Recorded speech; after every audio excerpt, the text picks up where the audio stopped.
కొండగట్టు ఆలయ దర్శనాని కోసం, కొండగట్టు ఆంజనేయ స్వామి దర్శనాని కోసం ఈరోజు మేము మా ఫ్యామిలీతో కలిసి కొండగట్టుకు బయలుదేరాము. సో మార్గ మధ్యలో మేము ఎర్లీ మార్నింగ్ 7 o'clock ఆ టైంలో కొండగట్టుకు బయలుదేరాము. సో అక్కడ బ్రేక్ఫాస్ట్ కోసం ఇక్కడ ఆపి బ్రేక్ఫాస్ట్ చేసాము. వెదర్ మాత్రం చాలా చాలా చాలా బాగుంది. బికాజ్ ఎర్లీ మార్నింగ్ కాబట్టి కూల్గా ఉంది. సో ఇక్కడ బ్రేక్ఫాస్ట్ చేసాము. బ్రేక్ఫాస్ట్ అయితే చాలా బాగుంది. సో బ్రేక్ఫాస్ట్ అయిపోయిన తర్వాత మళ్ళీ కొండగట్టుకి స్టార్ట్ అయ్యాము. ఇక్కడ వెదరు అండ్ క్లైమేట్ కూడా చాలా బాగుంది. గ్రీనరీ, ఫుల్లీ గ్రీనరీగా ఉంది.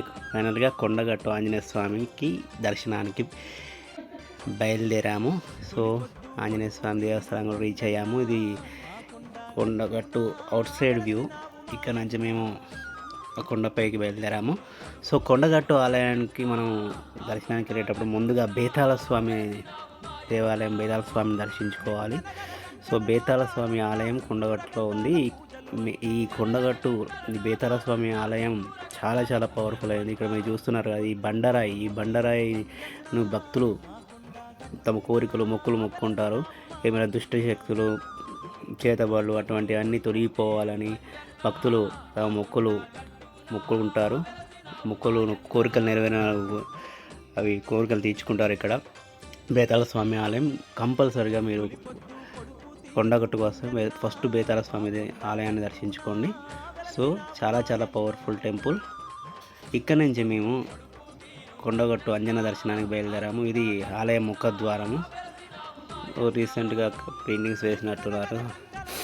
అండ్ మీరు చూస్తే ఇది ఆలయం అవుట్ సైడ్ వ్యూ.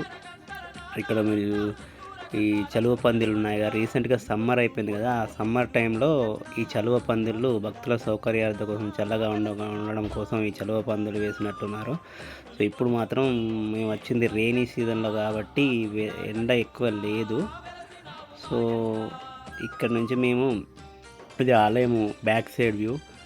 సో ఇక్కడ చూస్తున్నారు కదా, ఈ ఆలయం బ్యాక్ సైడ్ వ్యూ. ఇక్కడ ఈ రావి చెట్టు అది ఉన్నారు కదా, ఈ పక్కన లెఫ్ట్ సైడ్లో మీకు ఆలయం సంబంధించిన కోనేరు కూడా ఉంటుంది. సో ఈ ఆలయం నుంచి ఇలా బ్యాక్ సైడ్ నుంచి కొంచెం ముందుకు వస్తుంటే ఇది ఆలయం ఇది ముఖద్వారము. ఆలయం ముఖద్వారం నుంచి మీరు లెఫ్ట్ సైడ్లో చూస్తున్నారు కదా, ఇది రావి చెట్టు. ఆ రావి చెట్టుకి కొండగట్టు ఆంజనేయ స్వామి భక్తులు ముడుపులు ఇక్కడ కట్టుతారు. ఇక్కడ చూస్తుంటే జలప్రసాదము. ఇక్కడ మాత్రం కోతులు మాత్రం చాలా చాలా ఉన్నాయి. మనం మన దగ్గర ఏమున్నా కూడా అవి లాక్కోవడానికి ప్రయత్నిస్తున్నాయి. కొంచెం జాగ్రత్తగా ఉండాలి. సో ఇక్కడ చూస్తుంటే ఇది ఆలయము కొత్త కోనేరు. రీసెంట్గా ఈ కోనేరును రెనోవేషన్ చేశారు. సో వాటర్ మాత్రం చాలా నీట్గా ఉన్నాయి.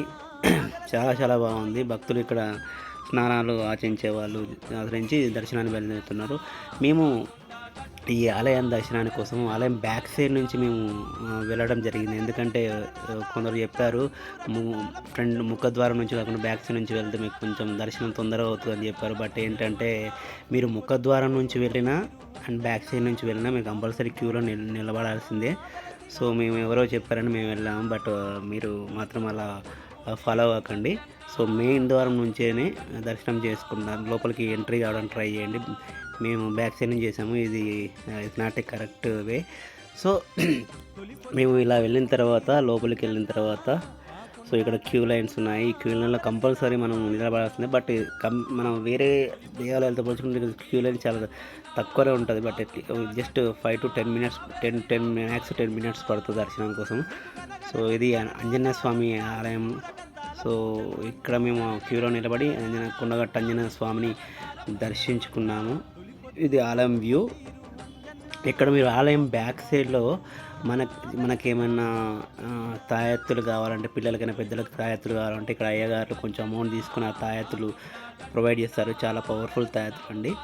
అండ్ మేము దర్శనం అయిపోయి ఇంటికి బయలుదేరాము. మీరు చూస్తున్నారా, మా ముందు కొందరు ట్రాక్టర్లో ఇలా ప్రయాణం చేస్తున్నారు. దర్శించుకొని వెళ్తున్నారు వాళ్ళు. చిన్నప్పుడు మేము కూడా ఇలానే ట్రావెల్ చేసాము. మీరెవరైనా ఇలా ట్రావెల్ చేస్తుంటే కమెంట్ చేయండి ఇన్బాక్స్లో.